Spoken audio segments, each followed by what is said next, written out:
مولانا شاہ الحق صاحب دامت برکاتہ نے فرمایا تھا، شاید آپ کو یاد ہو کہ شادی حالوں میں شادی کرنا ہی چھوڑ دو، کئی گناہ ہوتے ہیں۔ شادی حال کا بل اتنا بڑا اسراف فضول خرچی، مسلمان کا پیسہ مسجد مدرسے میں، غریب بیٹیوں کے جہیز میں، بیماروں کے علاج میں، بیواؤں یتیموں میں خرچ ہونا چاہیے، بجائے اس کے کہ واہ واہ نام نمود ہوتا ہے۔ لڑکے لڑکیاں جوان جوان مخلوط ہوتی ہیں شادی حالوں میں، کھڑے ہو کر کے جانوروں کی طرح سے کھاتے ہیں۔ بتاؤ، اللہ تعالیٰ تو جانوروں کی شان میں نازل کی ہے آیت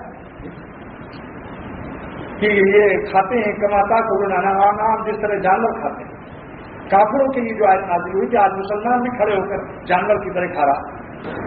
جمعے کی دن نکاح کرائیے، عصر کے بعد روشنی کی بھی خرچے سے بچ جائیں گے، عصر کے بعد قبولیت کی گھڑی ہوتی ہے، مختصر خطبہ تھوڑی سی نصیحت کیجیے اور نکاح کر کے مغرب بعد رخصتی کر دیجیے۔ میں نے اپنی بیٹی کا اسی طرح سے کیا اور مفتی رشید احمد صاحب خاتون نے اسی طرح سے کیا۔ مولانا ابراہیم صاحب نے نکاح پڑھا تھا، وہ میری بھانجے کی بیٹی کا، وہ بھی ایسے ہی ہوا تھا۔ ابھی جب تشریف آئے تھے تو حضرت نے عصر کے بعد خطبہ پڑھا، تھوڑا سا بات پڑھا، نکاح پڑھا، مغرب بعد رخصتی۔ کتنا خرچہ آیا؟ نہ شادی حال کا بل آیا، نہ بجلی کا بل آیا، میز کرسیوں کا ڈیکوریشن کا کوئی بل نہیں، سارے بلوں سے محفوظ ہو گئے۔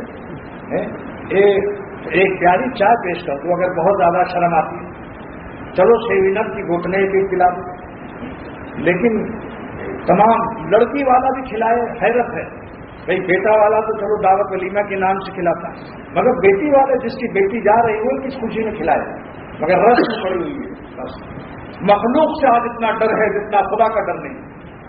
چاہے بیٹیاں جہیز کے نہ ملنے سے خودکشی کر لیں، اخبارات میں آ رہے ہیں کہ فلاں فلاں بیٹیوں نے جہیز نہ ملنے سے خودکشی کر لی، زہر پی لیا، لیکن ہماری بیٹیاں زہر پی کر کے وہ حرام موت مر جائیں، لیکن ہم سے یہ نہیں ہوتا کہ ہم یہ سب لعنتیں اور اتنا اسراف اور فضول خرچی ختم کر دیں۔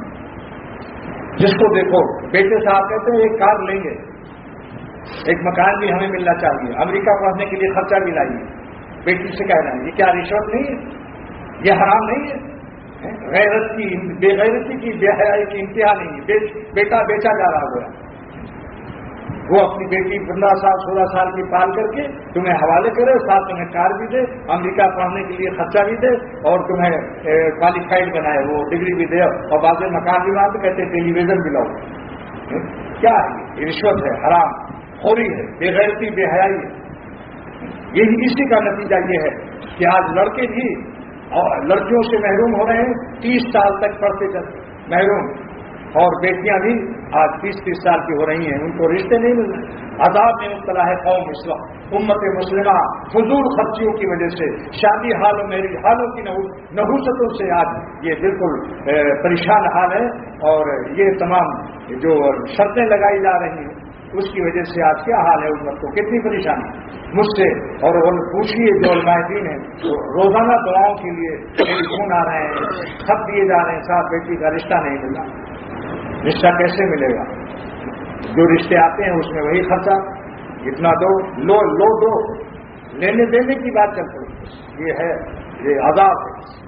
اس لیے دوستو، میں آپ حضرات کو جو یہاں تشریف لاتے ہیں یہ مشورہ دیتا ہوں کہ خدا کے لیے آپ مخلوق کا ڈر نکال دو، اللہ سے ڈرو۔ اگر آپ کا ساتھ ساری برادری چھوڑتی ہے تو خدا آپ کے ساتھ ہے، رسول خدا آپ کے ساتھ ہے، صحابہ کرام، دنیا بھر کے اولیاء اللہ، سارے عالم کائنات کے فرشتے آپ کے ساتھ۔ آپ کی برادری معمولی نہیں، آپ کس برادری سے لڑتے ہو؟ جو گردوں پہن کر کھڑے ہو کر پیشاب کرتے ہیں، جن کو استنجے کا بھی سلیقہ نہیں، جو حبی قسم کے ہیں، جن کو نماز روزے کی توفیق نہیں، اس برادری سے ڈر گئے، ان کے کٹنے کا غم ہے۔ لیکن میں آپ کو مبارکباد پیش کرتا ہوں، اگر سنت کے مطابق آپ حضرات نے شادی بیاہ شروع کر دیا، سرور عالم صلی اللہ علیہ وسلم کے طریقے پر شادی بیاہ غمی خوشی کر لی، تو آپ کے ساتھ اللہ ہے، آپ کی برادری کی قیمت بتا رہا ہے۔